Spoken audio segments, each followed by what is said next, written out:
Hi කොහොමද ඔයාලට? දැන් උදේ 6ට විතර කටාරවල හස ගොඩක් ලස්සනයි මේ වෙලාවට. ඉතින් ඒකින්ද මට හිතුණා පොඩි වීඩියෝ එකක් කරන්නත් ඕනේ කියලා. දැන් මම වැඩ කරලා ඉවරයි. මම නයිට් ෂිෆ්ට් එකේ වැඩ කරන්නේ. ඉතින් දැන් මම සර්විස් එක යනකම් පොඩ්ඩක් එළියට වෙලා ඉන්නවා. ඉතින් මට හිතුණා පොඩි වීඩියෝ එකක් කරන්න ඕනේ කියලා.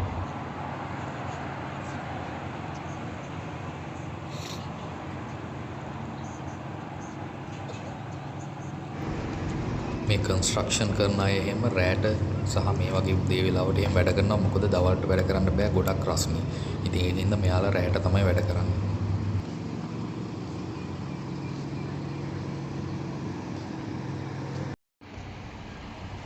අපිට කටාරවල ඕන තැනකට මේ වගේ කාර්වා බස් එකක නැගලා යන්න පුළුවන්. ඉතින් හරිම ලේසි. කාඩ් එක රීචාර්ජ් කරගෙන මේ බස් එකේ ඕන තැනකට යන්න පුළුවන්. ඔන්න ප්ලේන් එකක් යනවා ගොඩක් උඩින් යන්නේ උදෑසනම යන ප්ලේන් එක. කටාරවල එයාපෝට් එක ගොඩක්ම බිසි එයාපෝට් එකක්. ගොඩක් ලොකු එයාපෝට් එකක්. ඉතින් හැමතිස්සෙම බිසි.